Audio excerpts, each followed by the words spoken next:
बिस्मिल्लाहिर्रहमानिर्रहीम। अस्सलाम वालेकुम। मैंने ये सोचा कि आज मैं थोड़ा सा आपको रिव्यू दे दूं कि जो हमने किया है। सबसे पहले हमने अलजबरा की जो जमा है वो हमने सीखी है। ठीक है, ये जो आप इस वक्त स्क्रीन पे देख रहे हैं। उसके बाद हमने अलजबरा की तफरीक कि जो माइनस इसमें होता है वो किस तरह से होता है। उम्मीद है आपको ये सारी चीज़ें समझ आई होंगी, जमा करना, तफरीक करना। उसके बाद मैंने आपको अलजबरा की ज़रब मल्टीप्लिकेशन आपको बताई थी कि अलजबरा में जो ज़रब है ये किस तरह से होती है। ये सारी चीज़ें मैं आपको इसलिए शुरू में स्टार्टिंग में ये शुरू से लेके चला हूँ कि आपको आगे जाके चीज़ें समझ आ जाएं। असल में मेरी कोशिश ये है कि जितना मुझे आता है, जो चीज़ मुझे समझ आ रही है, जो इल्म मैं जितना जानता हूँ वो मैं आपको समझा दूँ।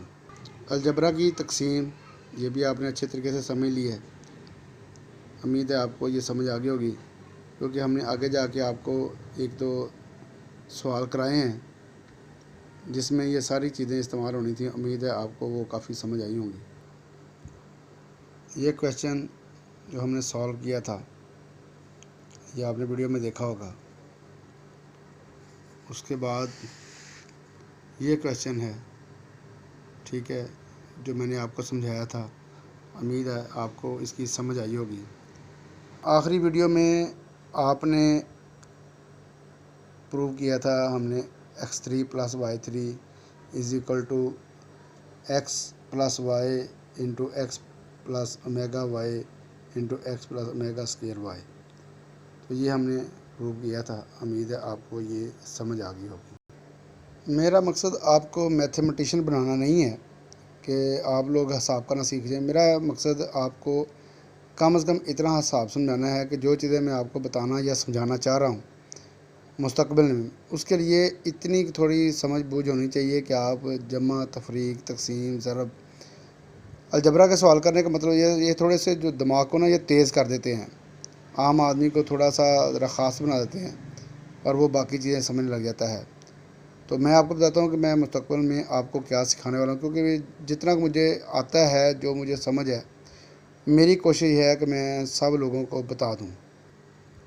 इंशाल्लाह अब हम हिसाब पे हैं। अभी हिसाब के बाद मैं इंशाल्लाह आपको इल्म नजूम जितना मुझे नॉलेज है, जो मैं जानता हूँ, जो मैं समझता हूँ कि इसको इस तरह से होना चाहिए, जितनी चीज़ें मुझे समझ है, जो मैंने अपने उस्तादों से सीखा है वो मैं आपको बताऊँगा। उसके बाद इंशाल्लाह इल्म क्याफ़ा शनासी वो मैं आपको समझाऊँगा इंशाल्लाह। उसके बाद मैं आपको अमलियात, उसके बाद इंशाल्लाह मैं आपको तावीज़ात और हमज़ात, उसके बाद इंशाल्लाह दस्त शनासी, उसके बाद इंशाल्लाह अलसात का इल्म है, उसके बाद इंशाल्लाह इल्म रमल है, उसके बाद इंशाल्लाह हिप्नोटिज़म, टेलीपैथी और आखिर में मैं आपको इंशाल्लाह तबारक तआला अल्लाह के करम से इल्म तिब, जिसको हिकमत कहते हैं, इसके बारे में मैं आपको बताऊंगा, सिखाऊंगा। मेरी कोशिश है कि जितना जितना मैंने ये तमाम उलूम अपने उस्तादों से सीखे हैं मैं आपको सिखा दूं, ताकि आपकी ज़िंदगी में जो चीज़ें आप इर्द गिर्द देखते हैं, सुनते हैं, सोचते हैं, या जो लोग आपसे बातें करते हैं, कम से कम आपको इतना नॉलेज हो कि ये चीज़ है क्या, जिसके बारे में ये बंदा बात कर रहा है, इसकी बुनियाद क्या है, इसमें हकीकत क्या है, आया कि इसमें हम किस तरह से दस्तरस हासिल कर सकते हैं, किस तरह से हम इसमें एक्सपर्टीज़ हासिल कर सकते हैं। ठीक है, हम ये कर भी सकते हैं या कि नहीं।